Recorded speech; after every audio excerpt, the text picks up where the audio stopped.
a belly of tea. The winds blew up her bow, dipped down below, my billy boys blow. Soon may the wellerman come to bring us sugar and tea and rum. One day when the tonguing is done, we'll take our leave and go. Soon may the wellerman come to bring us sugar and tea and rum. One day when the tonguing is done, we'll take our leave and go. She had not been 2 weeks from shore when down on her a right whale bore. The captain called all hands and swore he'd take that whale in tow. Soon may the wellerman come to bring us sugar and tea and rum. One day when the tonguing is done, we'll take our leave and go.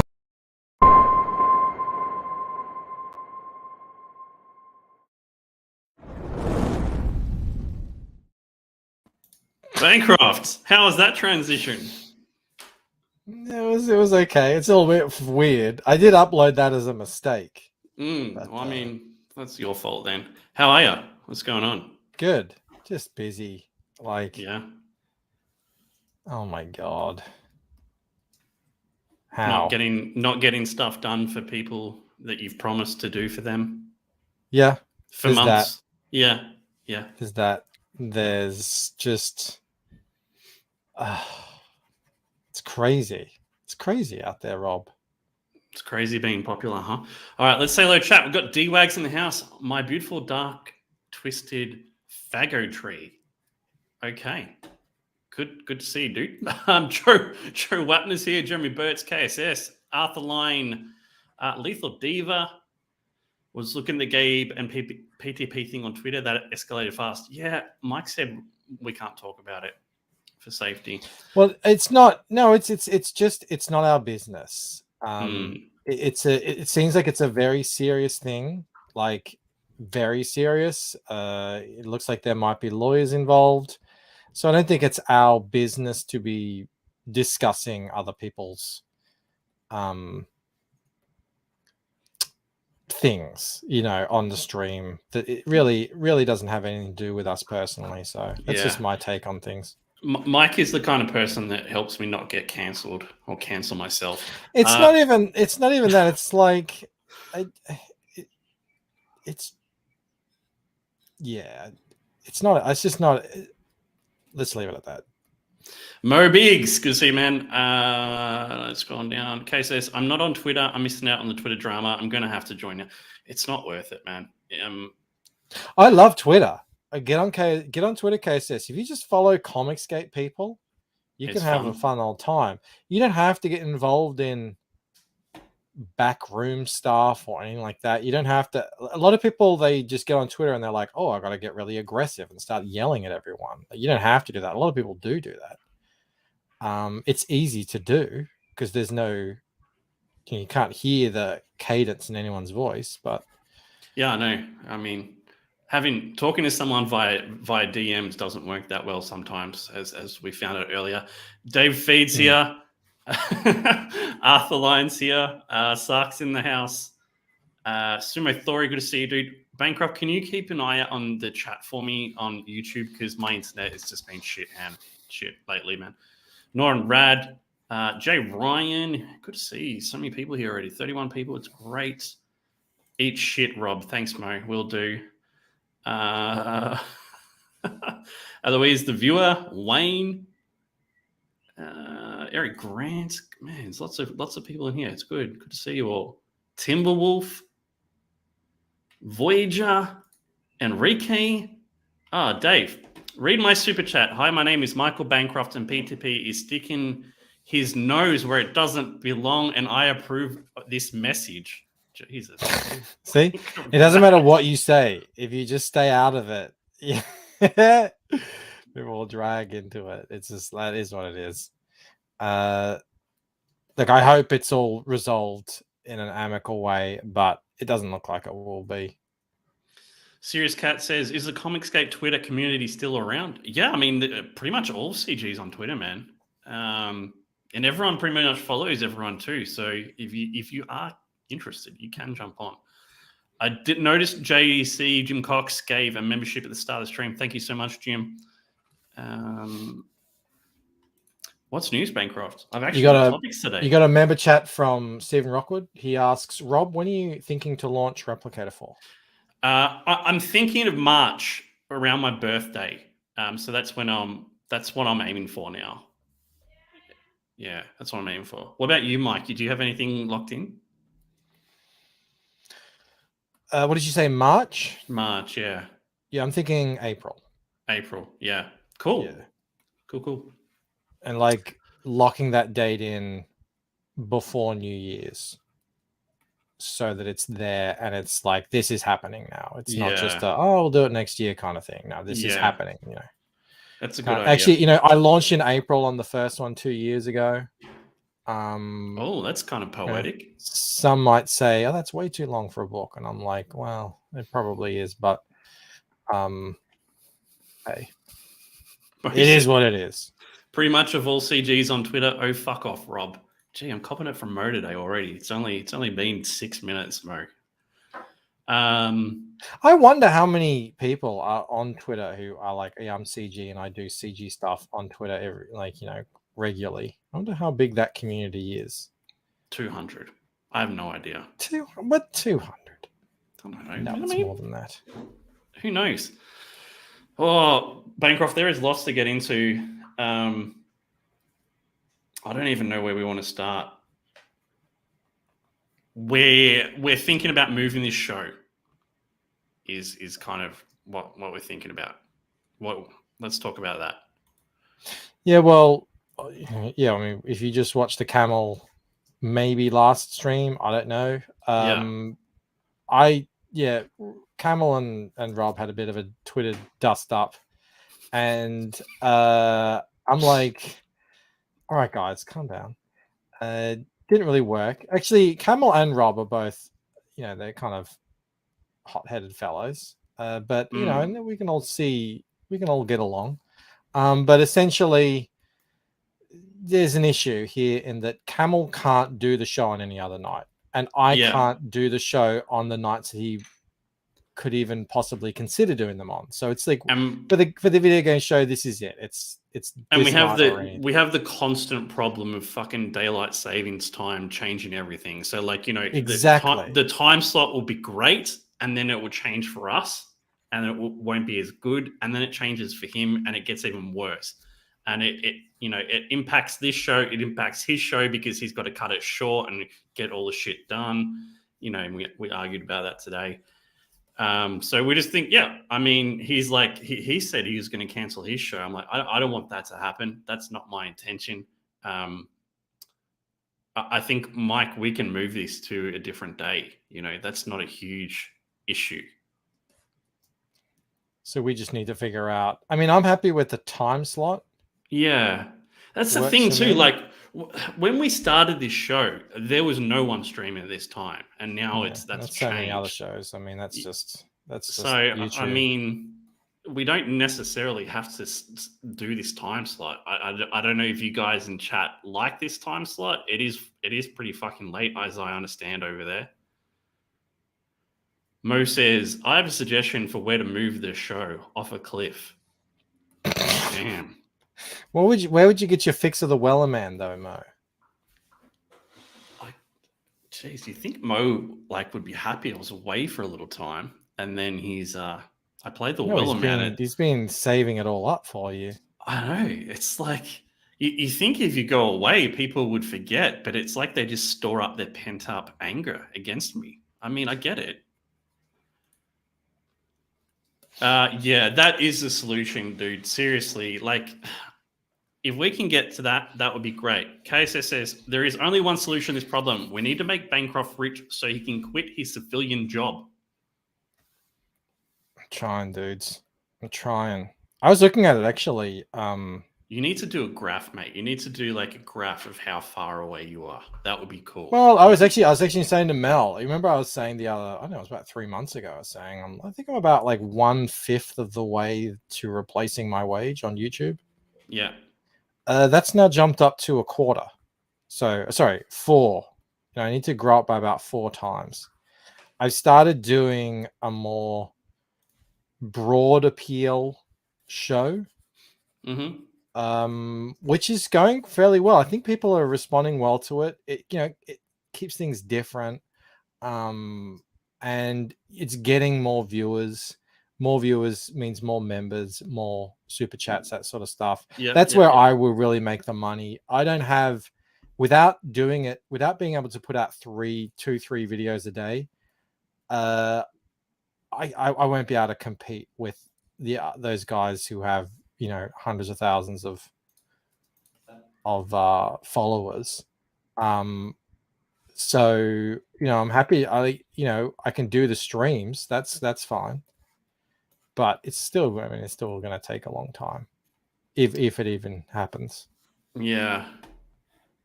I watched a video of yours today. Yeah, you're talking about Dread 2. That Carl Urban is going to potentially bring that back. I kind of wish they'd do a TV show though, Phil. To be honest, I think that would probably be better. They are making one. They could dive That's into the the speculation. Whole... Oh, really? Oh, there you go. That's gonna be Yeah, sick. there's a company. So obviously, people are speculating about the second Dread movie, but there's a company that's developing a TV show. That's in the article. Good to see you back, D. Good to see you, man. Yeah, Dread was like a really great. It's really frustrating that when they make these really good movies and for whatever reason they don't do well, and usually it seems to come down to marketing. Like they fucked up. They fucked up Live, Die, Repeat, or Edge of Tomorrow, whatever you want to call it. And they really didn't do a good job with Dread as well. That's frustrating because they're two great movies, and I wanted to see more.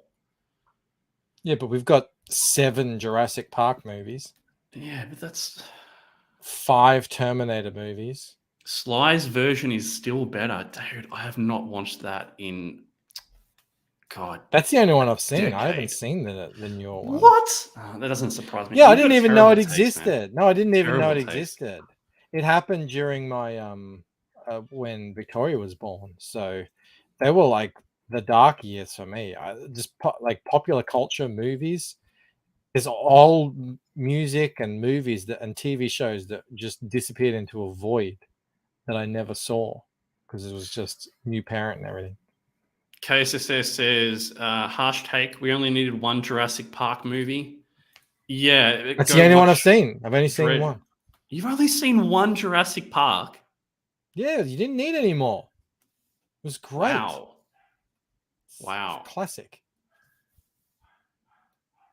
Jeez. Yeah. Lethal Diva says, Carl Urban captures the feel of Dread, Judge Dredd better, but I do like the Stallone film as well. Yeah, it's enjoyable. I love the ABC Robot Warrior from that movie. That was fucking dope. Mean Machine was in it too, which is also cool. These are characters you wouldn't know, Bangkok, because you didn't read the magic of Judge Dredd. I know Death. I know Judge Death. Now, was he the first one to look like that? Yeah, and he's got like Death a team. Judge, There's Judge Death, there's Judge Fear. God, I can't even remember the other 2. Judge Fire? But you know how like it looks exactly like the character from Batman, also looks like the character from Hellraiser. Who was the first one to come up with that look? Well, it'd be Judge Dredd's. That's what I thought as well. It has to be. That's the older character. It's an old book. Yeah. Yeah. Just checking. Yeah, Joker who laughs ripped off Judge Dredd. And it's not even subtle. It is like completely blatant out in the open how similar these two things look. It's crazy. All right, so we're thinking, as we said, we're thinking of a new time for this show so we can do the camel show. Not sure when. You like this time slot, Bancroft? People like this time slot, it seems. Well, it works for me because I can relax. You don't have the pressure of work. Well, I'm working right now, but I'm just doing work that's not. I don't have to use my brain. So, like thinking our Fridays even, which would be tomorrow. Does that work? It should do. It's not like, I have a rip-roaring social life with lots of friends that I go and visit every day. That would be, I think that would be up against, what would that be up against? Would that be up against the Jack show? Oh, is it? I didn't think it matters all that much though, because it's such a different show. Yeah, I don't know. maybe. You guys maybe we do a poll. Maybe do a poll. Maybe we try a few different time slots. Do it on your Saturday. I can't do it on my Saturday. That's Camel Nights. Yeah, and that's a big day too. Yeah, Dread. Yeah, loved it as a kid. Fantastic. Mike, we are doing a giveaway that you have meant to set up a mailing list sign up for like the last 3 months, and you haven't done it still. That's fine. It's okay. You're a busy man. But we're going to postpone it anyway because there is another giveaway going on this month, and there's no reason to like try and overshadow that. Like that needs to get as much attention as possible, and that is Sean Arendt's giveaway for Joe Sontag, yourself, and Crackhead are running it over 3 different. It's an auction, not a giveaway. Auction, yeah, auction, yeah. Do you want to talk about that? Yeah. So anyone who doesn't know, I mean, I'm sure you all do by now. Sean lost his mother recently, and yeah, there's a lot. Like I don't want to get too much into it because I don't know the specifics of it, but we're raising money for Sean and his family, and it'll be happening on. Let me pull up the exact date. So the 10th. So that's a Saturday, your guys' time. It's going to start, I think, at 7 p.m., possibly 8 p.m. on Joe's show. Yeah. They'll sort of, let everyone know what's happening. There'll probably be a GoFundMe running alongside it for people who can't afford to. Are people buy a through? piece? Are they purchasing it? Like, are they putting the money into the GoFundMe to buy the piece? I think we're gonna do PayPal because that's what everyone's used to. Even though I'm like, PayPal. But it's what everyone has. It's what everyone's used to. So we thought, all right, let's just do that. And, I thought that's probably a good opportunity to be able to just, if people want to give $5-10 as well. That's just have that option for them as well.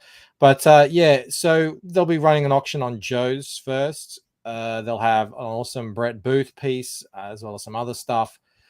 Come onto my channel straight after that. We're gonna have like a Reenie piece. I've got a piece for it. Who should I give that to? Like which channel should give it away? Like, do you have enough stuff? Should I give it to Joe? Should I give it to Crackhead? It's not. Well, I mean, they're the ones who are sorting that out. So, but it probably would make sense to do it on my show because there's that connection there. Mm-hmm. But actually, I think because my shows tend to be the largest, they wanted to make sure that there were some like big key pieces happening on my show. But there is a spot for something else. So maybe that's a good fit in. The 10th isn't far away, man. It's like 9 days from now. Yeah, that's coming up real soon.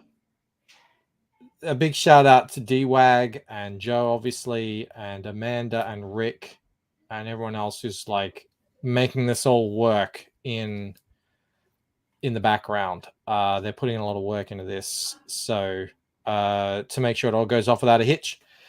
But yeah, there's going to be massive names on it. There's going to be a Roquefort piece that's going up. 2, isn't there? Under the hammer. And that'll be happening on Jeremy's show, which is going to be happening directly after mine. So there's going to be so much cool art. But Brett Booth, Kenneth Roquefort, Reenie, Isaac's lady. I shouldn't say that. I mean, she has her own name, but I just don't know. Alexa Lowe. Alexa. Yeah. Like she's massive. Tons of people. So it should be pretty big. I've only ever done the auction once on my show for a ARO piece, which I won. Convenient. So yeah, I know, right? Rigged. but we're gonna figure out how to make it all work, and make sure it's runs smoothly and everything. There's a couple of things I want to get to. Sumo says totally different. Rob, give us free shit. We'll do that. We'll do that in January. I get what you're saying, but let's keep it separate. And we still have to do stuff for it. But there's going to be Phil Dees is going to be in it. Bancroft's going to be in it. Camel's going to be in it. Me, Reenie, Mandy, Shelby, Joe, Dean James. And a whole bunch of other people. So it's gonna be massive. Like we're gonna have a spinning wheel. We'll go to other people's shows and we'll do raffles and raffle stuff off. It'll be heaps of fun, man. Mobig says, I approve of Rob's stoicism right now. I was expecting him to shed a few tears. And he also says, women love being called massive, Bancroft. I meant she's a big artist. Like she's a real deal artist. She's a huge following. She gets loads of money for her pieces. So as Darren is pointing out, I don't mean she's physically large. Even if she was, that wouldn't be a problem. But she's not. It might be if she was trying to sell art, might make it a little bit more difficult for her. Dave Fee says, are you going to sell the Goldman piece, the one with the 9 rep characters? Sell? Yes. Not give away. No. That's going to actually do. I don't know. It's going to be a really hard piece to give away. I don't know if you remember. I can't see. But I've shown the colored piece off to the members. It's ridiculously good. So I don't know if I'm going to give it all. I'm not going to sell it. I might have to keep it. I'm not sure. What do you think, Bancroft? You don't care. I think I would hold on to that personally. Yeah. What are you going to get for how much would you put it up for? A lot. Well, give me a number. Because the thing is, right, it's pencils and it's inks too. So it's 2 separate things. So I'd probably put them together because I don't think you just want pencils or you just want inks. I mean, I could sell them separately. Sell it separately. No, sell one really? and keep one. That's good. Yeah? Sell one, keep one. Sell the pencils and keep the inks, I reckon. Or whatever. I don't know.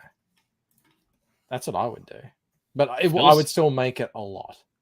Yeah, it'll be a lot. And, 1,500 plus. So I don't know what it would be. I'd probably talk to a few people about it. Zaid says she's tiny. I've met her.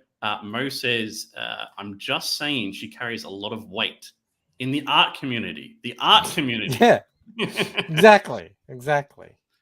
She's just big boned. Sell separately. Yeah, she really isn't. No, she's tiny. It's not unattractive either.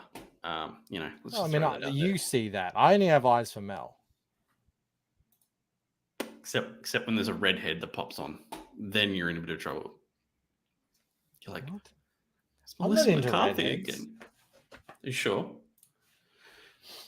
Bancroft, you've probably talked about this tweet this week on one of your streams because you talk about everything. Did you say tweet in Aussie? It's like tweet. This tweet. You talk about everything in your show and then get angry at me because I haven't watched your show. Have you talked about this? No, I haven't been talking about comic book stuff for the last week and a half. So no, I haven't. This caused a lot of drama. It did, yeah. I thought we'd get into it and try and figure out why. All right. Mo says I only have eyes for Mel until Rod stops by. Wow, they're a different kind of eyes. Mo knows. All right. I do pay Rod a lot of money. And Mel's like, "Oi, can you stop paying him so much money?" And I said, "No, I can't. He's got a little baby." Oh, that's nice. Okay, so this is Tyler from Draw and Talk. He says, dear, and this caused a lot of drama. I don't know if we really know why. We'll figure it out when we go through it. Dear indie comic creators, this might hurt, but there's a possibility that no amount of marketing will get sales for your book. Here are a couple of reasons why. Do you agree with that so far? Yeah, this is the old look, maybe your book just isn't that good, or people don't like it, or people don't want it, or not. That's not what they're into. Let me make it see if I can Situation. Make it It's sort of like one of those tough love things. It's like,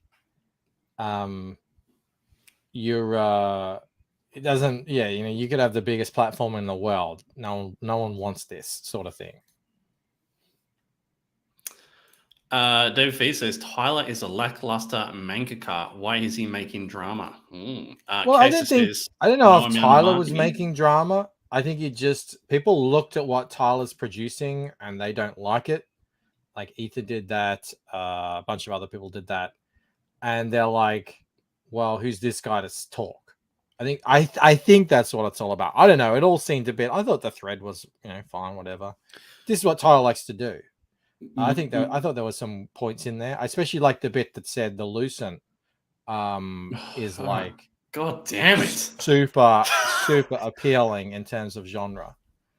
Mo says 1, your book sucks and you're lame, or 2, your book is lame and you suck. Fair. That's pretty much the thread. Yeah. All right, let's go through it. The number 1, the art just isn't there. With how big the internet is, the competition is greater than ever. You are literally competing with some of the best. If your art isn't on par with what people want, unfortunately, you won't get sales. And the only way to fix is to improve or hire. Yeah, agreed. I think we've talked about this a lot. Joe Sontag, first-time creator, great-looking book, great art, did really well. You can see people that don't have great-looking art not doing so well. I mean, it's pretty straightforward. Agree, Mike? Yeah, the good art is it's hard. It'll open doors, and it's hard to find sometimes. Actually, a lot of the time.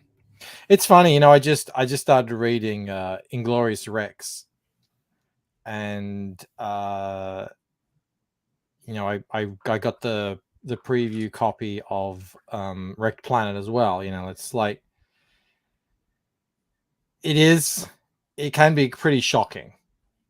The different levels of quality that you find out there. On the in the indie sphere. Yeah. And yeah, it opens. I said to anyone, like, if you like, a lot of people complain it's really hard to get on shows and that if no one knows you, and that's true, but I don't know. I said, yeah, come launch your book on my channel to someone, Hojo, just the other day, because I'm like, this art looks amazing. Come launch on my show. That's the art that opened that door. Whereas other people who I haven't known, in as well, or I have known better, I'm like, oh, okay, well, let's look at this and see what sort of the marketing is like and what the response is and that sort of stuff. It is really hard to promote a book when the art sucks. Like, it's hard. Like, I find that when I'm promoting, I don't do it often. I'm not that fantastic at it, but like, I mean, when I see something I like, I can get excited about it. And if the art sucks, it's hard to get excited about it, man. I guess I don't know how you do it. What are you implying, Rob? I don't know. I don't even know. Jay Ryan says, which is ironic because his art is bad. I haven't seen. Yeah, I think that's what caused the drama. Because Ethan obviously not a fan of Tyler's manga, and yeah. David Fear says, good art helps, good marketing is better. It's hard to disagree, David. Like, you see what people do with good marketing, it's pretty crazy. Number 2, the writing. I see a lot of comics where the writing was poor due to rushed concepts, incredible awful pacing, and ultimately not understanding the structure of a comic. Not just that, but poor directions or lack given to the artist. I mean, I have a member chat. Bancroft's dropping the ball, Mo says. Oh, sorry, I had that covered over. Yeah, it's Mo Biggs. He says, I know Rob Arnold, said no drama on this show, but I have to say, hey, Tyler, how about more drawing and less talking? That's good. Yeah, I mean, I agree with this. I don't think it is going to be like I don't think it's anywhere near the importance of what the art is initially, at least. I think this comes into Yeah, play. it's like the writing is more of a long-term thing. Yeah. It's in crowd, like in the indies. I mean, you really got to be, and so few people are doing this. So few people are putting out, really regular books. So it's a real long-term thing. It in terms of your first book or even your second book, I don't think it factors in massively. But yeah, continue. Number 3, the genre you've chosen is not popular. This is a big one and something that isn't talked about enough. Genre matters. The genre you choose for your book will either have a high audience rate or a low audience rate. Don't believe me? Check this out. I don't really agree with this one. I mean, it might be accurate, like what he's actually saying, the factual stats of it might be accurate, but I don't think you can choose a genre and make a comic book if that's not what you're into. Like, you have to be passionate about it. Like, you're not just going to pick up a superhero book, Mike, and draw it to sell it. You're working on the thing that you're interested in, the Lucent. Yeah, this is a big thing in Webtoon where you notice, like, people have great looking web comics that no one reads Mm-hmm. because they shouldn't be really web comics. They should be something else. It's just that's what they were doing. And then conversely, you'll have these atrocious slice of life romance stuff. God, the worst. That's getting millions of views every month. Yeah. So so the argument was, oh, should I do more romance stuff? Should I do more gay stuff to get the audience? It's like, well, what's the reason why you're making a comic? Is it so you can get lots of people to view it or buy it or like it? I mean, there are easier ways. There's a million easier ways to make money in the world. Just go out and get a job at McDonald's. You'll make more money. Mm-hmm. So yeah. I mean, I don't think it's like go out there and change your genre, but it's like this is why your comic is not lighting the world on fire, because it's a historical drama or something like that. Some good comments in the chat here. Dave Fever 5. The guy who draws off-putting manga complains about art, then complains about writing. He wrote The Girl with the Mega Fists. Stephen Rockwood says, genre does not affect what I'm interested in. If a book looks interesting, the genre doesn't matter. I'd agree with that pretty much as well. The only time the genre would matter to me is if it's a genre I don't like at all, like slice of life, coming of age, that kind of shit. Just that has no interest for me whatsoever. It affects me a little bit, but not massively. Like, I'm more interested in fantasy, paranormal, stuff like that. I like when people have powers, but I don't necessarily like the kind of more traditional comic book superhero stuff as much anymore. Yeah. I'm not a huge fan of the horror, but if it looks cool, I'll read it. And then lo and behold, Cryptidnals was my favorite. So yeah, it's like it's a little bit of a factor, but I mean, I think the argument he's making is on a broad scale. Mm-hmm. I don't think it's the biggest factor that's going to matter for you individually on your book. Dude, art and marketing is going to way overshadow it.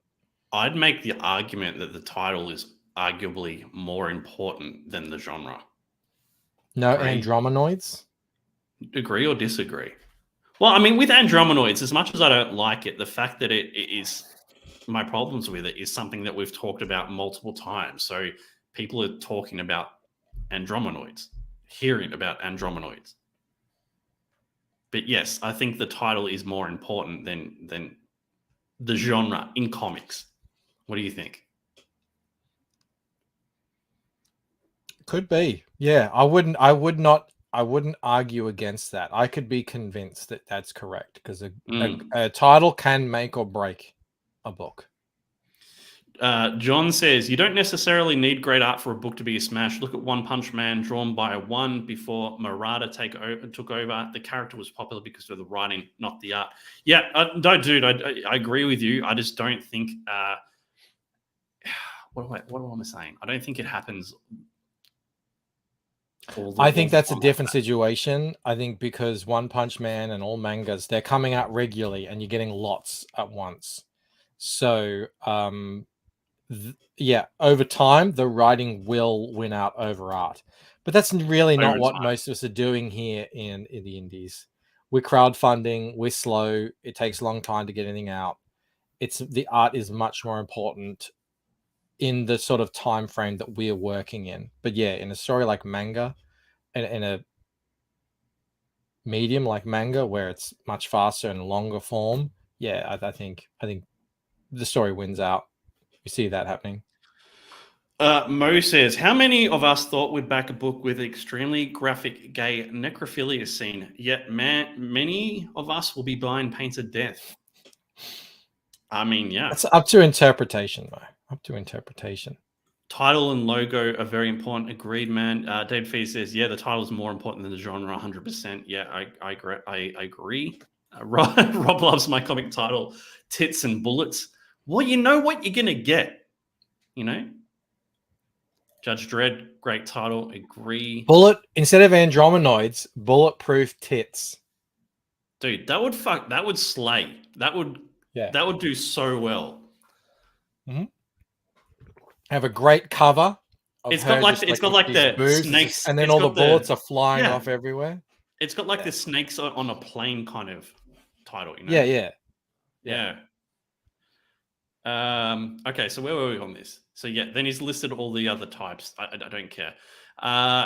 In a niche audience with a small audience, you win by being the best. Ed Brubaker and Sean Phillips do crime and noir books. Their sales don't come close to superheroes, yet they're constantly selling out and making money. Why? They're the best in that niche, so the audience chooses them. What's the point here, though? Be the best? I mean... Well, I think this is getting it. I think probably didn't need this point. Like, it maybe just wanted to fill out the... Because, like, I mean, that's easier to say, Mike. Just be better at art than Kenneth Rocafort. I mean, it's not going to happen, you know? Oh, I don't know. See, this bit here, this is what I'm talking about. Yeah, what are you talking about? The romance, paranormal, thriller, mystery, fantasy, science fiction, young adult. That's like over 3/4 of that pie graph. They're the most popular genres. And the Lucent fits into almost all of them. It's not really science fiction, but it has a science fiction flair to it. That's funny though, but does that help you or hinder you because it's not specifically one of those? I think it would help you because I don't think anything is specifically one thing, or very few things are just one thing. It's like, do you like this sort of story? Then yeah, go for it. Anyway, he goes on to say, it's super important to understand that some genres aren't as popular as others, and you're capped in it to an extent depending on what you choose. So the solution, either be the best at the genre or shift. Yeah, I mean, we've said it. I don't agree. I'd say do what you like, because if you're not passionate about what you're doing, it makes it impossible to sell. That's how I see it. Well, it's also a case of if you want high sales. I mean, some people they not really care about that. They're just like, I'm making my book, and it does what it does. Yeah, like take Ethan for example. He's passionate about Cyberfrog, but if he was doing something more mainstream, I guess something with romance, paranormal, thriller that he wasn't excited about, do you think it would sell as well? No. Yeah. And plus, I think Cyberfrog is actually very appealing and to a broad audience. Moving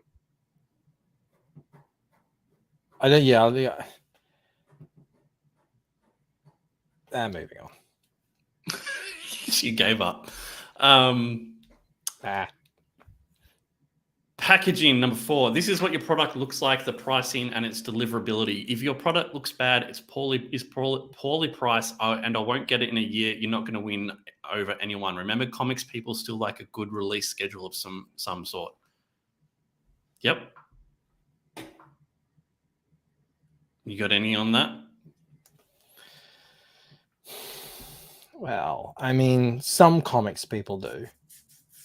I mean, within reason, sure.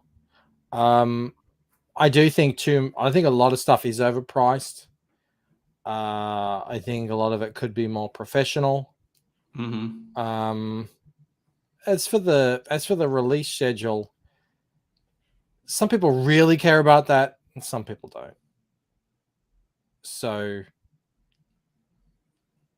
are you gonna alter what you're doing just to be able to get stuff out really timely? I see Tyler out there always talking about how I've got this, you know, 200-page graphic novel I'm selling for $10 or something. I got super cheap shipping on it. It's coming out regularly. But a lot of people are like, well, I want to put something out that's something that takes a lot longer to create. So I'm not going to be able to do that, and I don't want to sell it for the cheapest price possible. I want it to be something premium. So yeah, you're going to shut people out of buying that who don't want that, but then you're going to capture a lot of other people, especially if you spend a lot of time on your art. Like we said, art sells books. Yeah, I mean, like you're spending ridiculous amounts of time doing backgrounds, which you could easily not do if that's what you wanted to do. But like you want it to look a certain way, and that is extremely detailed. It's how I get people to notice my book. Really, it's how I get. Yeah. It's that moment that people stop and go, "Oh, what's that?" And it's like it's your thing. Like this is your one chance to put out the book that you want to put out in the way you want to put it out. Like you don't want to take shortcuts and make it look simpler or less interesting. You want to put everything you possibly can into it. Let's have a here. Jasper's here. Good to see you, man. Why does Rob hate Replicator? He streamrolled right over him. Sorry, dude. Question: did Drawn Talks make at least mid 5 figures or more on a book? Because if not, I tune out his bullshit advice. Interesting. Dave. So Tyler has not been massively successful in comics. I think where he's coming from here, though, he's saying I work in book marketing and publishing. Like that's his actual job. So that's why he's giving these things. But I also see, people are saying, well, what have you done? And that's where I think I read through this tweet and I thought, oh yeah, it's pretty, good advice. As anyone out there is like, generic points. But yeah, like a lot of people are like, well, who the F is this guy? What's he done? So that's where, I think a lot of hackles got raised over this. I'll get to your comment in a minute, Mo. Dave Fee says international shipping, when the shipping is more expensive than the book, that's a killer. Bancroft showed something to me earlier in the week that might be changing that. We'll see. I might bring it up later. Mo says, if he managed to sell more than 3 copies of something called The Girl with a Manga Fist, he knows how to make the most of a situation. And we got I think it's called Mega Fists. She's got like big gloves on, I think. Oh, I think my internet is dropping. Am I roboting? No. Okay. Sean for 5. Where do Teenage Mutant Ninja Turtles or Rocketeer fall in terms of genre? You have to make money, but it's going to be hard work no matter what. You have to love it. Yeah, exactly, Matt. Exactly. If you don't love it, if you're not passionate about it, you're never going to make it. It's too hard and you'll be struggling for too many years on a pittance to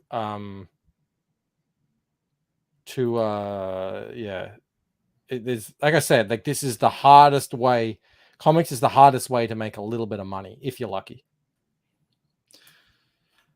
Okay. 5.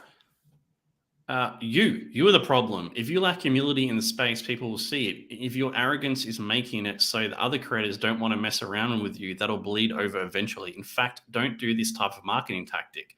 Me versus them. Creators who drum up support via war with someone or something at all times can only continue to get support if there's a battle. We see this with some CG creators. We see this with creators going, the haters are after me, but don't specify who are the haters in the room with us. What do you think about that Well, one? I mean, there are lots of haters. Yeah.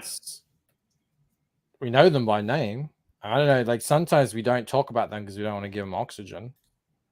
But it's not like they don't exist. I mean, it's a real thing. So look, I mean, I guess I get it in principle.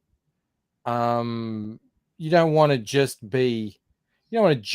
sell like, oh, buy my book because I'm CG and I'm with you guys against SJWs. You also have to put out a good book.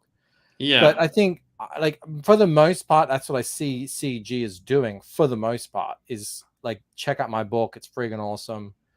And doing it like that. It's not like, check out my book. We need to take down, SJWs or something like that. Yeah, I mean, I know a lot of us do the whole like, they're coming after us, cancel culture, that kind of thing, and that happens. But I feel like a lot of the time we're not doing that as well. Like we're having fun, we're making books, we're doing streams, we're having jokes. Like we're not just this one thing. So I mean, I don't know if I can agree with that. Yeah, I don't know. Pete Callan for 2. Never give haters like Vicky oxygen. Never. You just did. That was a comment. Enrique says, why would arrogance or what other creators care matter? Manga does perfectly fine without giving a shit about the competition. It's indie comics, not a circle jerk.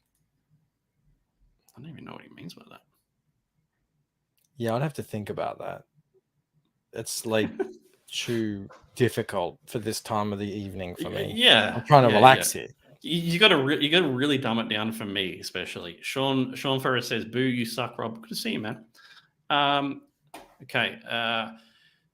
It's all a ruse to get the audience to feel sympathy and to feel they need to support the underdog. When in reality, the creator doing this is normally the arrogant one who lacks humility and is manipulating their followers. See, I mean, I don't agree with that. Like, sure, we go too far sometimes the other way, but there are people that are coming at certain people, like, people that are trying to ruin careers and make life hard and spread rumors and do all this shit. So I don't know. It's definitely real. It's definitely real. So it's hard, if you are under attack, as a lot of people are. Yeah. What do you do? Like you said, like you give them oxygen. You don't really want to do that. But that's at the the same frustrating time, sometimes you need to hit back. You need to set the record straight. And anytime you do, you're like, oh, you're playing the victim now. Oh, you're just trying to grift victim bucks from pay pigs. It's like you're kind of caught in a catch-22.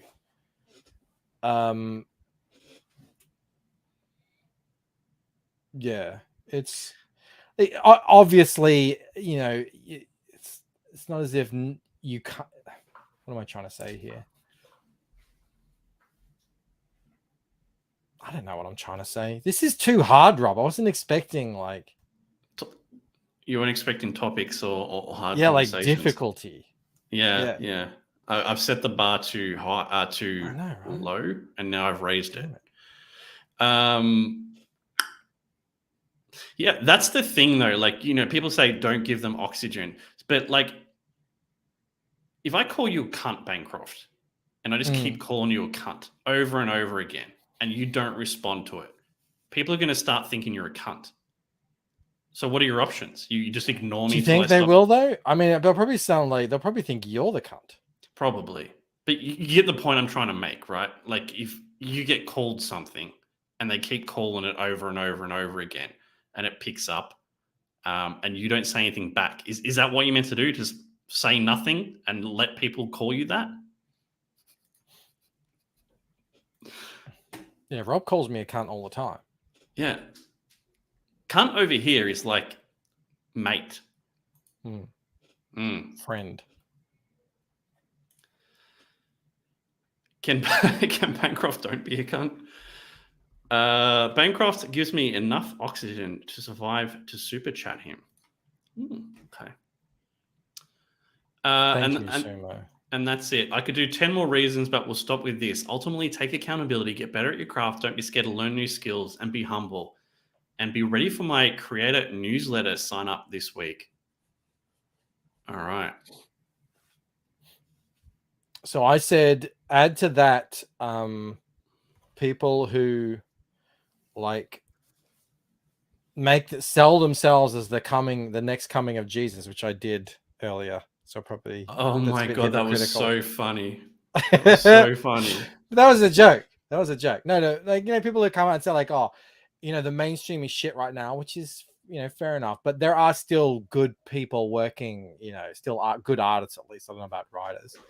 Like, you don't have to say like, oh, my book is going to be the friggin', it's going to make Frank Miller look like a toddler.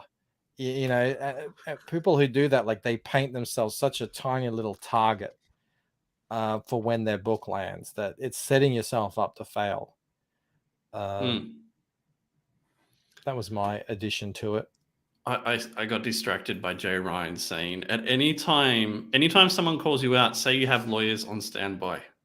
Dude, too soon. That's a lot of overthinking. You're agreeing, but I don't see that you did any of those steps. Not that it's a bad thing, but you did get some exposure from Ethan, but it's what you did with it. You built an audience. Others need to do the same or figure something equivalent. I didn't quite get what that I don't get that one either. says. I would have responded, but I didn't really. Did Ethan give him like a spotlight sometime? Did Ethan? No, he was talking to me. He was talking to me. Oh. Right. So, dude, yeah. like, honestly, right? Seriously, I don't see that you did any of those. I don't know. You built your audience pretty much by yourself. No, that's not true. I did. I mean, people have been talking about me and everything, and you put in the work, though. Yeah, I mean, I used the cartoons and everything to get started and all that sort of stuff. It's not. I don't think it's about that. I don't know what he means by you agreeing, but I don't see you did any of those steps. I don't know what that is. He talking about the actual thread? I think so. Like, as in, you didn't do any of these bad things, or you didn't do any of the things you need. I don't. Doesn't matter.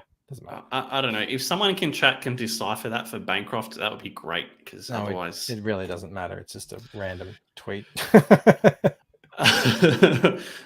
Volt Kobold, nice thread. I'd be interested in the catalog body work aspect. Do those that produce more and have a library of established work gain more repeat customers over time when they produce a new product? Does the old product keep a stream of new readers? Yeah, I mean, getting out more product frequently is going to help you, no doubt. I mean, there's no argument that can be made against that.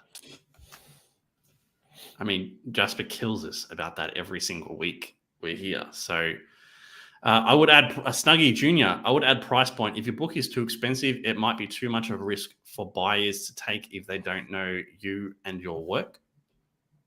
Agreed. We've talked about this, Bancroft. Some people are pricing their books quite high, and it's a bit confusing as to why they're getting so high. $10 shipping for me is almost a guaranteed out. I mean, that's fucking crazy, man. Like, yeah, all these guys who are like not really in CG, they look at the prices that we put as ridiculous. $25 with $10 shipping is just like insane to them. And there's a lot of people who are like that. They're just like, no, there's no way. That's not what comic books are for me. So we are pricing a lot of them out, but I think it's the only way it works, though. Yeah, I don't think like if you lower prices, you're going to get that many more people to make it up. I don't think our audience is that big. I don't think we have that kind of reach. That we can. Oh, I can if I lower my prices by, let's say $10, half. It doesn't mean you're going to double. Half. No, it doesn't. Absolutely not. Nowhere near. No way. No. Yeah, I totally agree. We would kill for $10 shipping. So many people around the world would kill for $10 shipping. Vilnid, Sierra Whiskey. Vilnid lives in Canada. It's difficult to get books into Canada for a reasonable price. Yeah. Yes, this is what you're talking about, Bancroft. Everyone needs to look at pirate ship's simple export rate. Yeah, so I retweeted that out, and everyone's like, this has been around forever. Mm. I'm like, yeah, I know. I'm trying. I put out a video at the start of this year saying by the end of the year we'll have a great shipping prices on every campaign, and the exact opposite has happened because I don't know, creators just don't want to use it. I don't know why, but they just don't. It's frustrating. It is very frustrating. It's like I don't know. It's just like they're not listening, or they don't see it as an issue. But we both want to back books. I'm not speaking for Bancroft here, but there's a lot of people around the world who want to back more books. But the shipping, man, you can't. It's just too much. But we've talked about this. I think if people could get their shipping down to $15, because that's what it is there. It's $15 rest of the world for a £1 book, which is going to be most packages. Even if it was $19, which is what it's there. Even if it was that, I think some of these, especially the guys who have bigger campaigns, would be looking at 500 to 1,000 more backers on each campaign. Because it's probably 25% roughly, right? 20 to 25% of orders are overseas. We don't know how big it could get. Yeah. Because the shipping locks people out. Yeah. If you could somehow get it down, we don't know how high this rocket could fly. Because there's obviously more people around the world. Now, there aren't that. It's not like there's more people. You got to think it's the Anglosphere as well. So it's not actually, even though there are more people outside the US than in, you got to think of, well, okay, how many are English readers who are buying comics? So it is a smaller market in reality. But it's still Australia, Canada, New Zealand, UK. And then there's a lot of people in other countries, like a lot of Scandinavian countries, European countries who, can read English just fine. It's right there. It's right there. All the books. I think of all the books I would have backed. Yeah. John's latest book, Aaron's books, Graham's books,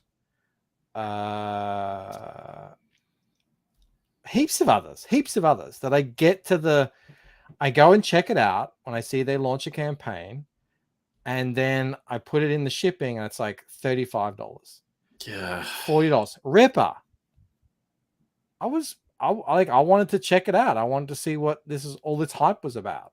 I couldn't justify it. It was like $40 shipping on a single book. There's some good comments in here. How many others out there like me? Shipping is what keeps me from backing any books I'm not totally pumped for. Yeah, I mean, that's the thing. Sometimes you try to get someone who's on the fence just to go onto your side, and that's the shipping that stops it. So I mean, that's happened many times with me. Pork Hunt says, Rob and Mike, when adding perks, a number of CD Kings won't combine shipping with your earlier contribution, so shipping blows out to over $100. That's a big issue, dude. Mike has a solution that I'm going to use as well. I think going forward. I stole it from Murph, but I'm also going to add to it, which is it's an old e-commerce thing. The more you buy, the bigger the discount. So I will have a baseline shipping price on Painted Death of $15. And that might seem high, but if you add add-ons, it's never going to go up. It's $15. That's it. You can add as many add-ons as you want. It'll never go over $15. And now, if later on you want to back something, that's what I was going to ask. I can set up secret perks. Secret perks would be with no shipping, things that you would only be able to access if you've previously backed the campaign. And they will have no shipping on them. Murph's done that to fantastic success on War Party. He's got I don't know 2,000 why more backers, people. Bancroft. I don't know why more people don't do it. Because I just- can tell you why. It's because it makes fulfillment more complicated. That's why they Yeah, don't but do that's it. what wives are for. Yeah, I mean, it kind Let of the comes lady back. figure that out. Kind of comes back to like, are we here for us or are we here for like the backers? Pork So, says, when they won't combine shipping with the perks, I'm out. I was a big backer until the middle of this year, but I've not backed a CG King campaign recently because of the issue. Well, Indiegogo won't let you. yeah. So they'll have to do it post. I did that a bunch. On some people, I would reach out, if they back multiple times, I'd send them a quick email and they would say, oh, it's fine. Don't worry about it. Or they would say, yeah, please do. And then I could send them a little refund. But you got to do it manually. If you're selling thousands and thousands of things, it's a big job. So I think the best way to do it is to have secret perks. And I like the idea of having a flat shipping rate that encourages people to get add-ons, because the more you add on, or the bigger the perk, obviously that $15 shipping rate becomes more attractive. On the campaign I'm doing in a couple of weeks, that'll be $10 shipping if you just want the book, and then if you want anything else, it jumps up to 15, and then it flattens out then. But that's different because I can manage the shipping myself with weight, so it's different. Devilfish says, wish shipping didn't add on to the campaign totals. I feel some creators like it added to push up the dollar value of the campaign. Yep. Yeah, I don't think we get to change. I was surprised actually when I first learned that. Oh, that includes shipping? That's interesting. I don't think we'll go through all the comments because there's a lot. I do want to find Ethan. I think it turns into a bit of a shit show anyway. It's like it probably Twitter does. Twitter. I just want to. Where's Ethan yelling at him? Because that's always funny. It'll be in here, I bet. I think Ethan just said it's because Donald retweeted it and Ethan's like, no, it's not a good thread, and he's like, look at this guy's art. What has he done? Mike, you're letting the team down. D has gifted 5 memberships. Thank you so much, man. You're amazing. I'm just you don't understand how good that is for us. I've closed it off. I've closed it off anyway. Dude, we need to talk about something. Ethan probably quoted. All right, I'll try and find it. Let's have a look. But Mike, we need to talk about sales because what is going on there? How do we even talk about that, Mike? Well, I will preface everything with, me. I've said this 100 times. Every creator can do what they want. Yes. I'm not. I will never want to be putting rules on creators. You have to do it this way. You shouldn't do this. Exactly. I don't do that. I'm like, no, free market. We're all independent. We can do what we want. I will just caution, having worked in the e-commerce space now going on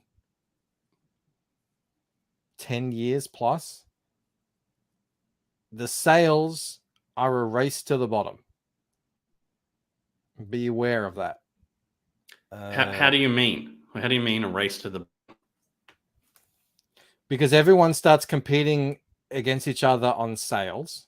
Mm-hmm. Which is kind of what we've seen with the Black Friday sale and half of CG doing Black Friday sales. Yes. So because once it starts, then it becomes who's first on sale. So what happened in Black Friday this year?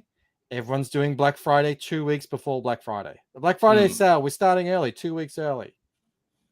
Bigger and bigger discounts. And then on top of that, and the really important thing is, we're training our backers Yes. to wait for sales? Why back early when I can just wait and get it on sale? So if that is what you want, then that's fine. You just say like, hey, if you want to come in and invest and do all that, that's cool. I'm just like, and as I said, everyone should do exactly how they feel is right for their business. I'm not telling anyone. I'm just saying that's the kind of reality of sales and e-commerce.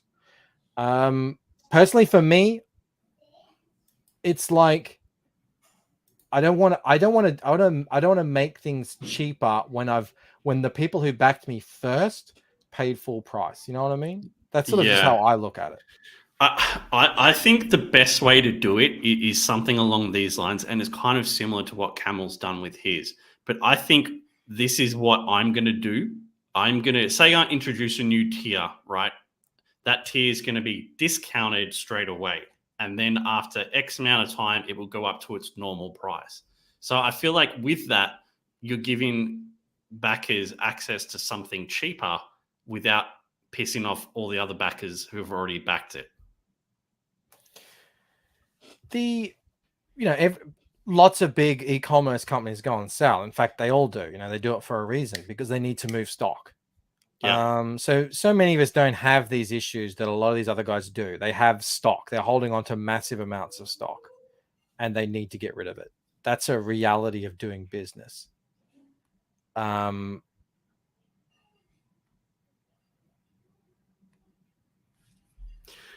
Here's a question for you, because you're doing the reprint of the Lucent Waking Dream with a new fancy cover, but you're offering it cheaper than the first one. Is that a concern for you?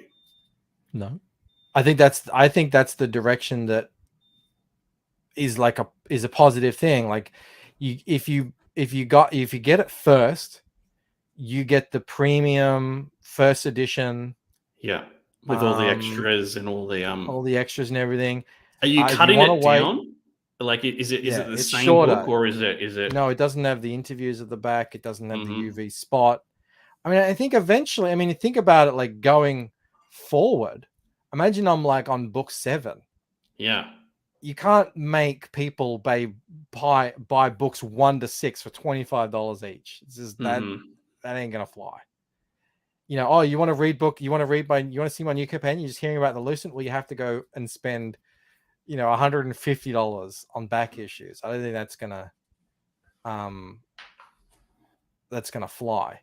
Yes, Sumo Thori, it does say second print on the inside. The first one said first printing. This one was second edition. Yeah. No, I think look, again, everyone do what they think is best for them. But I've heard from a lot of backers who are like, well, I'm not going to stop supporting these people, but I'm just going to wait until they're on sale. Oh, no, So I probably won't back their hard, campaigns. I probably won't back their campaigns. I'll just wait until they're on sale in demand or whatever. And that's tough, man, because like being a creator, you need those backers. You can't really afford to have them have that mindset where they think they can just wait and back it on sale. And especially for like guys like us, like, the smaller guys. Well, I think a lot of people do like to wait anyway, because they don't want to pay money and then wait for a long time for a book anyway. But I preferred the idea of, you get it first, you get it cheaper, and then afterwards you sell it for slightly more expensive. Not much, maybe a few bucks, $5, I don't know. If you want that first edition, it's going to cost you. And I think we're selling kind of premium books. We've kind of really established ourselves as these are premium offerings. You get lots of bells and whistles and everything with it. I think that works. at the same time, I understand the realities, especially if you're a bigger creator. You've got staff, warehouses, stock. The stock is a killer. I understand that. Like holding on to stock is just it's burning a hole in your pocket. So Mo says Rob introduces a new tier every time I offer constructive criticism. Thanks, Mo. Malin does a good job with that. Yep. Sumo says, will there be nips in the second edition Bancroft? No. And I think what you're doing is tolerable. Like, tolerable. You know what I mean? Like, thank you, Rob. You know what I mean? Like, you're offering a book $5 cheaper. So the fact that it's a second edition, the fact that it's smaller, I think that's acceptable. Like that makes sense. If you were offering Wake in Dream, the first edition, and it was $5 cheaper, that wouldn't be cool. Well, again, do what you want out there, guys. But yeah, I definitely would anticipate some backers saying, "Hey, I paid a premium for this just the other day. Why is it cheaper now?" But that happens anytime anyone does a sale. Like that's retail. Ask anyone in retail. It's like, "Oh, I bought this last week full price. Now it's on sale. Can you get that?" Just happens. But sales, people do sales because they work. You get a lot of people buying. Jasper says, have you guys ever thought of offering books at a higher price during in demand to incentivize early backers? I haven't. Yes, I have thought of that. Interesting. I have. And there's also, you could strip away all the extras, but I know I didn't really pull the trigger. But actually it could be a good idea. I think that could be a good idea for Painted Death because it is so long. It's a big book. You did really well in demand though, Bancroft. Like, would that be a risk to do that and not do as well as you did?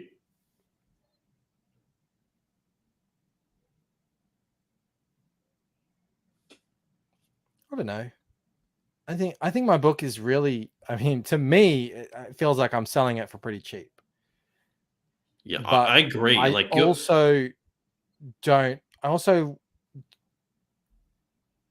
like people, I think the $25 price point has been really good for a lot of creators who have put in a lot of work. It really does enable you to not have to worry so much about printing and extras and stuff like that. So I don't know if, I think if it's a longer book, it makes more sense.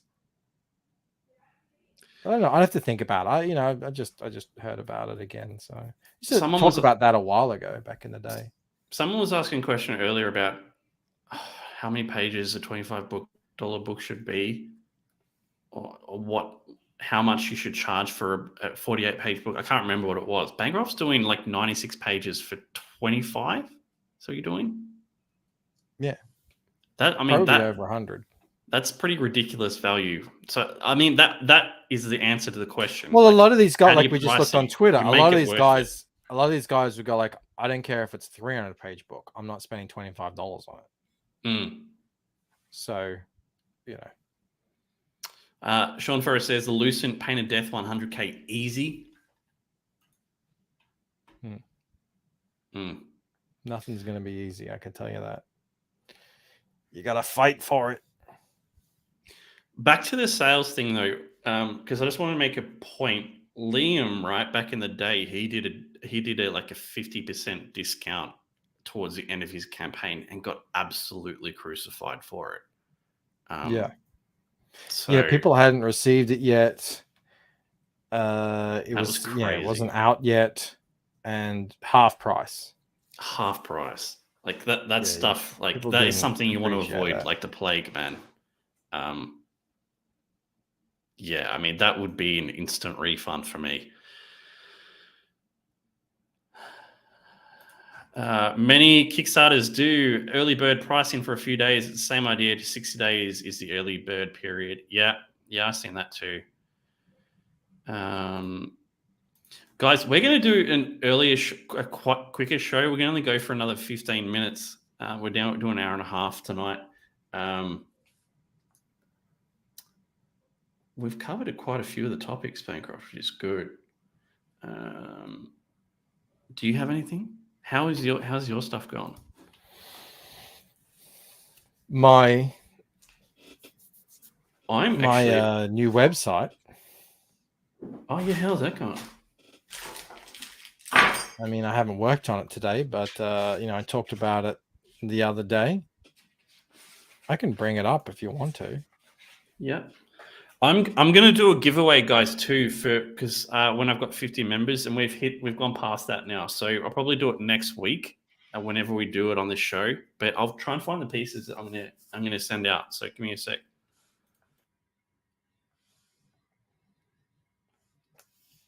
God, it's always impossible to see what's happening.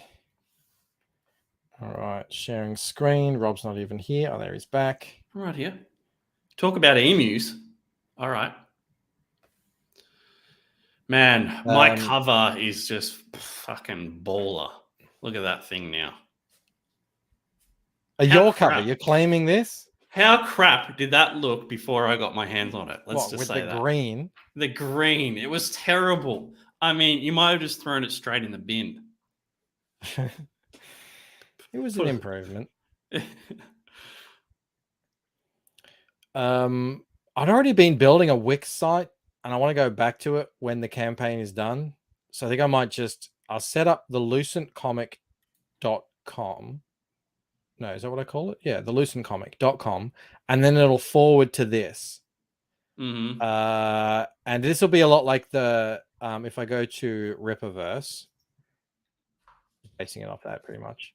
So if you go to Rippaverse, view the campaign is up there. I can have some things here, stuff like this.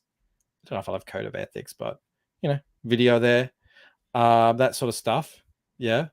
So that would go under here. I haven't obviously worked on that. And then you can hit view campaign. And this is it. Like, this is where it'll be.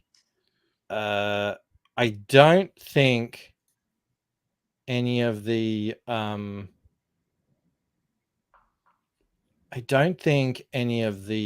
these extras factor into this total. And I don't know if I can change that. I just don't know how sophisticated this whole plugin thing is. But I guess the guys on Mandy's site managed to work it out, though. They said they were doing Shopify plus some custom stuff. Maybe I could speak to Brian about it, Aerith Saga.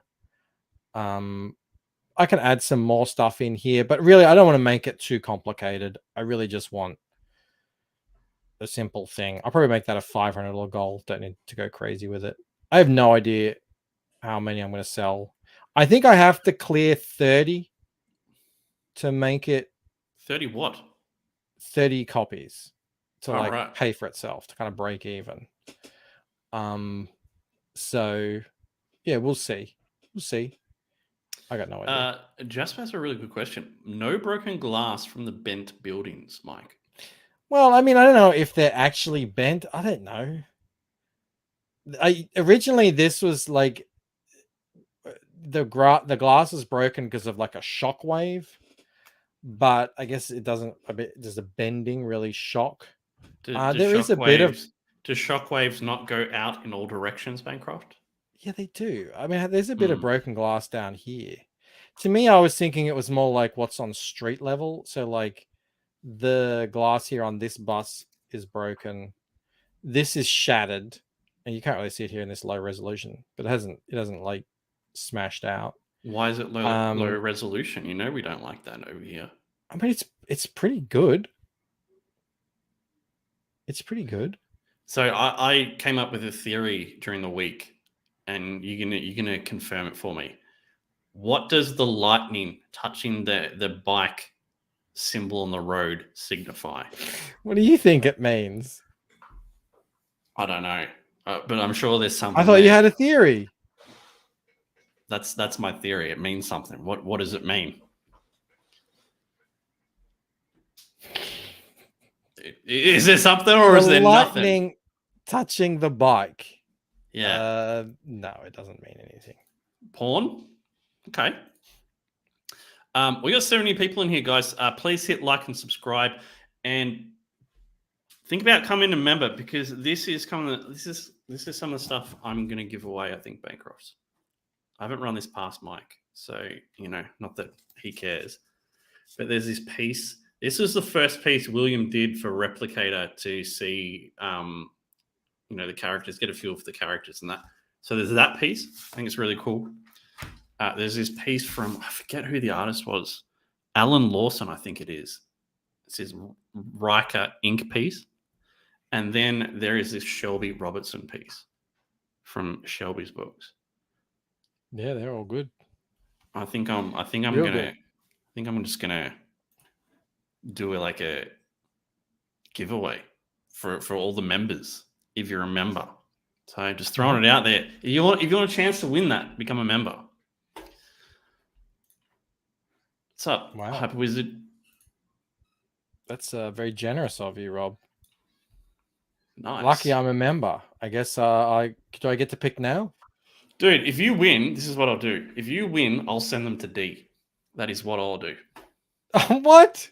It can be a thank you from me and you to D or Sumo. They can share it between themselves. So I'll try and get that done next week. If it doesn't happen next week, it'll be soon though. So just it'll happen. All right, it'll happen. That's really cool, man. This is gonna be a big book. 100K easy. Do you Well, agree? not this. This is the reprint. Yeah, your next one. I think this is your second best cover, though. Second best. What's my best? It's one that's not your cover. That's what I'll say. One that's not my cover. That should be a cover. Can you figure it out? Do you want to bring it up? That wasn't a cover. That was a print. I'm actually getting them printed. I should have them shortly. The special. I called them the special edition. So inside, you're talking about the library thing, yeah? Mm-hmm. I think that was the best one, man. I like that a lot. Yeah, but it has nothing to do with anything. She's a chick. She's in a library. What is it? What else do you need? So I've got them printed. I call it the special edition. And I know I said I'd only print 10, but I decided I'm going to give away 10 through in the giveaway, but I've actually printed 15. So that means I get to keep one, and I get to give 4 away to some very loyal, cool people that have been with me a long time. Are you choosing those 4 people, or are you raffling them off? You're choosing them. You're choosing them. They're for certain people. Wow, thanks, man. I can't believe it. Really? I'm not naming names. I'm not going to let anyone know. Only the Thank people. Thank you. Only the people who receive them will know. I'm not announcing it. So, yeah. But the other 10, they'll be going away on the campaign and stuff. D-Doy's secret alt account. D gets one. Rob, not so much. Skip says, "I want names now." Yeah. You guys can probably guess who's gonna get one. Sumo, Mo, D. Who's the 4th? I'm not saying anything. How awkward would it be if you sent one to Camel and not to me, or vice versa? You would so do that just to stir some shit, I swear. Me, I never stir any shit. That's not what I do. Where is Joe, man? I miss him. Is he coming back? Joe Fulton? Yeah, he was in the chat tonight, actually. Oh, sick. He's listening. That was cool. He's recovering from he's. I mean, I think he announced like he's recovering from surgery. Is there's all sorts of stuff going on in his family, health stuff. Mhm. The shit that I don't know if Joe ever wants to come back on and say all the like talk about all the shit that's happened to him this year, you wouldn't believe it. It was just one after the other. It was crazy. Mo says, I'm guessing Mrs. B, Clark, Victoria are 3. And Sumo just gifted 5 memberships. Sumo, you legend. Thanks, mate. Thank you so much. I'm tempted to send Clark a Christmas present. I gotta say, I'm very tempted after having you guys at our house the other week. I'm tempted to send him something. Yeah. Well, if you send one to Clark, you have to send one to Victoria. That's how it works. Well, I was thinking of just sending him like a whole, box of crackers because he loved. He fucking loved. It was so funny. So funny. It was like every 2 minutes. It was like the Cookie Monster. Yeah, you know how people come in and grab like 2 or 3 crackers. He just grabbed a whole row at a time, and it was impressive, Bancroft. Was it impressive? It was pretty embarrassing. It was like, no, it was awesome. Your kid is like, it was awesome. To have the balls to just take a whole tray or a whole row of crackers is legendary. Sumo says Bancroft doesn't feed them kids. Sumo, Clark weighs 22 kilos. I don't know what that is in pounds. I weigh over 4 times as much as him. Clark eats more than me every day without fail, and it's not even close. He's a machine. He's a machine. He eats, and Victoria wasn't like that. Victoria ate like a bird. Clark is literally eating us out of house and home. We never have any food here. We're always having to go to the supermarket because of Clark. He just eats and it's about 50 pounds and eats. 50, around about 50 pounds. It's 2.2 pounds to a kilo. So if you want to do your math, it's roughly around there. Everyone's not happy with you using kilos, Bancrofts. I don't know what pounds is. He's such a sporty kid. I kicked the footy with him for about 20 minutes today. He's really good at it too. For 5 years old, we played badminton. He hit the baseball with Mel. He's good. He can hit the ball and everything. He's just one of those kids. He goes rock climbing. You can see why he needs to eat so much. He's just active like crazy. Mahajno says, Bancroft, you're fat. Well, I mean, I'm not thin. I don't know. I've been fatter. That's a bit rough. He tries his best. I do. I'm thinking I want to show off that piece that I got done, Bancroft. The trading card set. Now? Yeah, no. All right. How many people we got in here?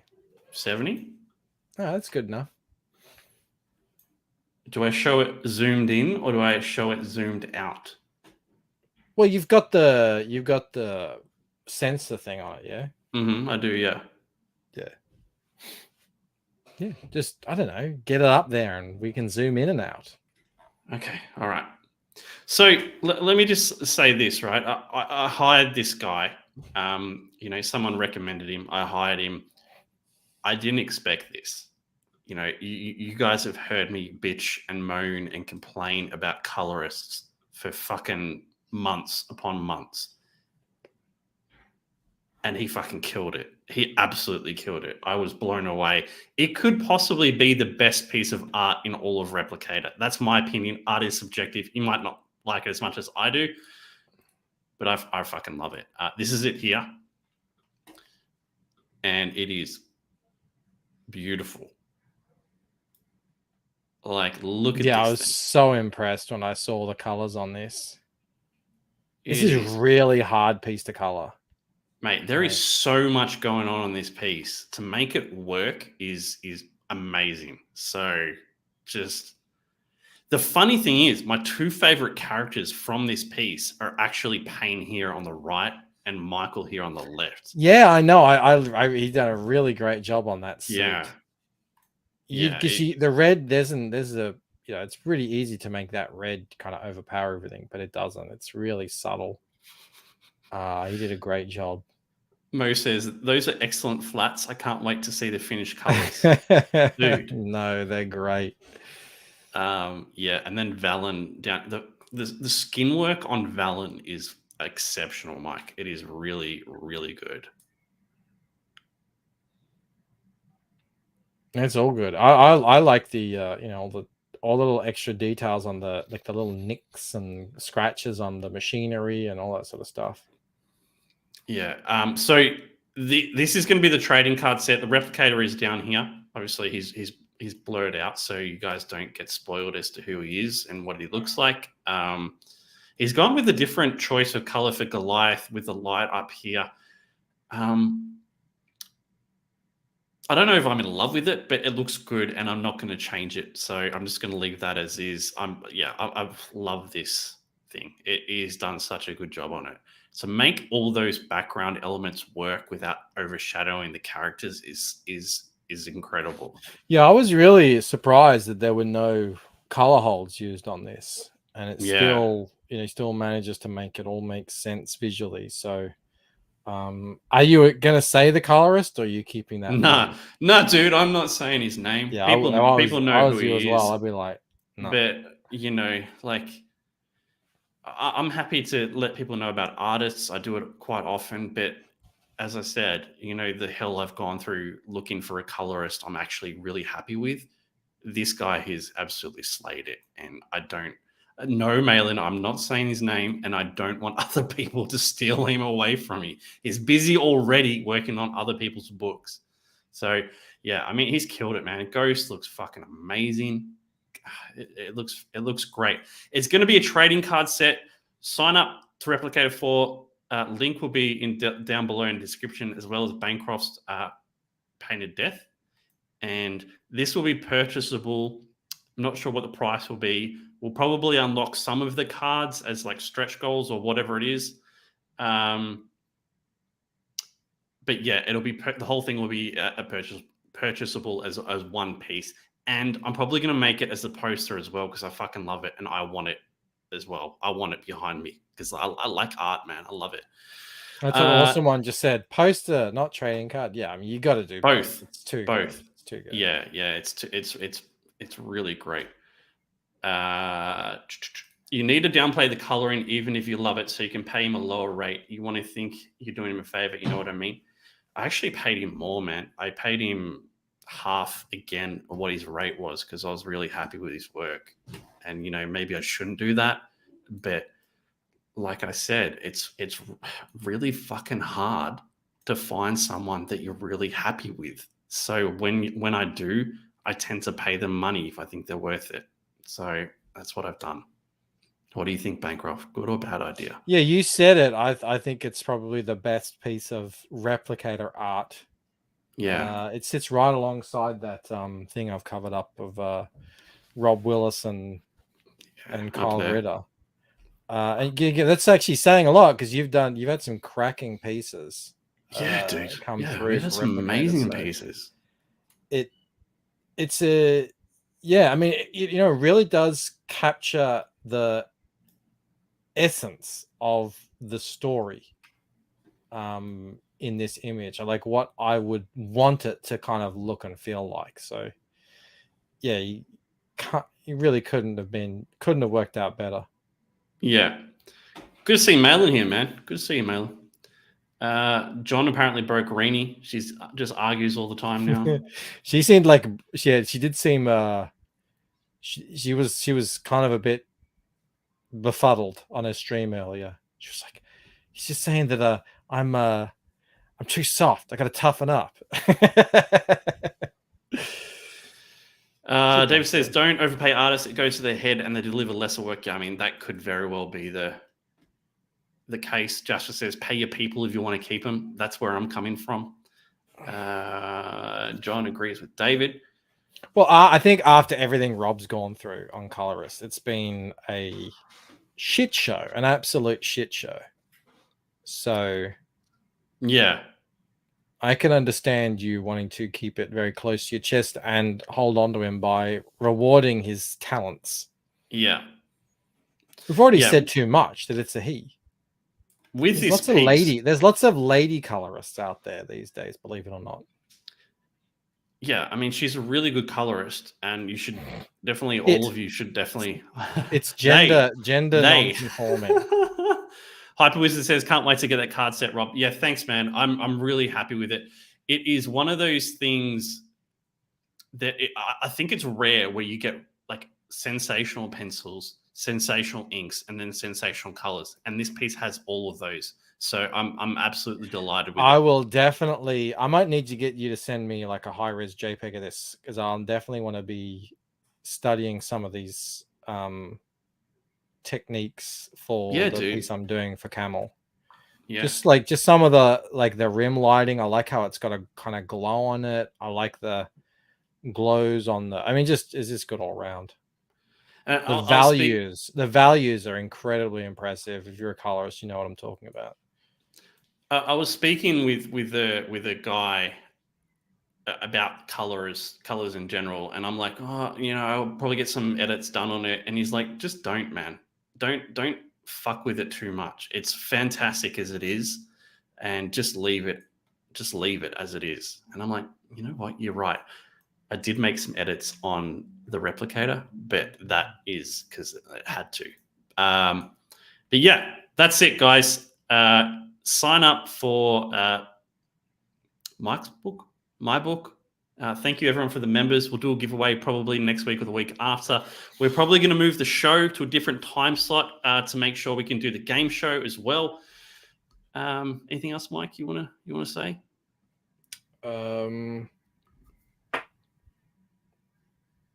Make sure you tune in tomorrow. Yeah, I'm going to be watching that Cocaine Bear trailer that everyone's been loving. It's going to be fun. And I'll show the IKEA guy videos that I don't know. I find them hilarious. I think I don't know if I've finalized it, but I might get Shane on this week. If not this week, next week.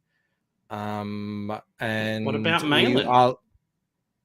I missed Malin. That was wow. That was an oversight.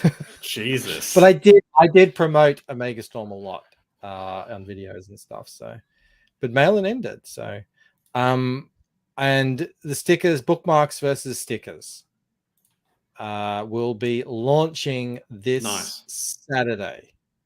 So, get ready for that. Beautiful. All right. Let's go out with this. All right. We'll catch you later, guys. Bye. I want to say I'm really glad Michael Bancroft is here. I mean this. I feel like, look, I'm an admirer of yours. I like what you've done. You've carved out a path for yourself. I want to be better friends. That's what I want to say to you. Rob, the Replicator, I didn't even know you were here. But welcome, my friend. You are an awesome artist, and we're happy to have you here. Wait, are you an artist? Writer. Stuff? Right. He is a good artist. Okay. Your books look great.